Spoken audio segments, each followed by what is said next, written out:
ಸಹ ಪ್ರಾಧ್ಯಾಪಕರು ಗಜೇಂದ್ರಗಡ ಸರ್ಕಾರಿ ಪದವಿ ಪೂರ್ವ ಕಾಲೇಜಿನಲ್ಲಿ ಸಹ ಪ್ರಾಧ್ಯಾಪಕರಾಗಿದ್ದಾರೆ. ಇದ್ರ ಬಗ್ಗೆ ಒಂದು ಆರ್ಟಿಕಲ್ ಕನ್ನಡ ಪ್ರಭ ಪತ್ರಿಕೆಯಲ್ಲಿ 3ನೇ ತಾರೀಕು ನವೆಂಬರ್ 3ನೇ ತಾರೀಕು ಒಂದು ಆರ್ಟಿಕಲ್ ಬಂದಿತ್ತು. ಹಾಗೆ ಪ್ರಜಾವಾಣಿಯಲ್ಲಿ ನವೆಂಬರ್ 30ನೇ ತಾರೀಕು ಒಂದು ಆರ್ಟಿಕಲ್ ಬಂದಿತ್ತು. ಆ ಆರ್ಟಿಕಲ್ ನೋಡ್ಬಿಟ್ಟು ಅವ್ರನ್ನ ಸಂಪರ್ಕ ಮಾಡಿ ಅವ್ರಿಗೆ ರಿಕ್ವೆಸ್ಟ್ ಮಾಡ್ಕೊಂಡ್ವಿ. ಅವರು ಉದ್ಘಾಟನೆ ಮಾಡಲಿಕ್ಕೆ ಬರ್ತಾ ಇದ್ದಾರೆ.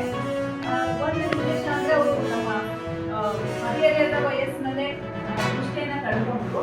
ನಂತೂ ಅವ್ರು ಕುಗ್ಗದೆ ತಮ್ಮ ಸ್ನಾತಕೋತ್ತರ ಪದವಿಯನ್ನು ಪಡೆದು ಈಗ ಒಂದು ಕಾಲೇಜಿನಲ್ಲಿ ಪ್ರಾಧ್ಯಾಪಕರಾಗಿದ್ದಾರೆ.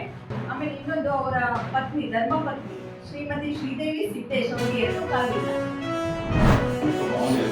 ಹಾಗಾಗಿ ನಮ್ಮದೇ ಒಂದು ಸ್ಥಿತಿನೇ ನಾವು ಬಹಿರಂಗಗೊಳಿಸಿ ಆ ಸಾರ್ವತ್ರಿಕಗೊಳಿಸಿದರೆ ಅದು ಇನ್ನಷ್ಟು ದೇವರಿಗೆ ಅಪಮಾನ ಮಾಡಬೇಕು.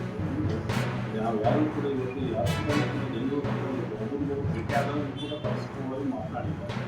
ಬಟ್ ಇವತ್ತು ಬಹಿರಂಗವಾಗಿ ಯಾಕೆ ನೋಡಿ ಸಾಕಾಗಿ ನೋವಾಗಿ ಆ ರೀತಿ ಒಂದು ಈಗಿನ ಸ್ಥಿತಿಗೆ ದೇವಸ್ಥಾನ ಮತ್ತು ನಮಗೆ ಬೇಡಿಕೆ ಏನಂತಂದರೆ ತಕ್ಷಣವೇ ಅದನ್ನು ತಿಳಿವೆ ಆಗಿರ್ತಕ್ಕಂಥದ್ರ ಬಗ್ಗೆ ಸರ್ಕಾರ ಸೂಕ್ತ ತನಿಖೆ ಮಾಡಬೇಕು.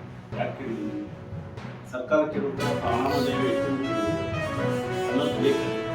ಸುಖಸ್ವಾಮಿ ಒಬ್ಬ ಮುಜರಾಯಿ ಇಲಾಖೆಯಲ್ಲಿ ಮುಜರಾಯಿ ಇಲಾಖೆಯಲ್ಲಿ ಸುಪರ್ದಿಗೆ ಸೇರಿರ್ತಕ್ಕಂಥ ಒಂದು ದೇವಸ್ಥಾನ ಕೆಡುತ್ತಕ್ಕಂಥದ್ದು ಕೂಡ ಅಷ್ಟೇ ಅಪರಾಧ. ಹಾಗಾಗಿ ಅದಕ್ಕೆ ಯಾವುದೇ ದಿಕ್ಕು ದೆಸೆ ಇಲ್ಲ. ಯಾರಾದರೂ ಬರ್ಬೋದು ಕೆಡುವುದು, ಯಾರಾದರೂ ಬರ್ಬೋದು ಅನ್ನೊಂದು ಇಟ್ಕೊಂಡು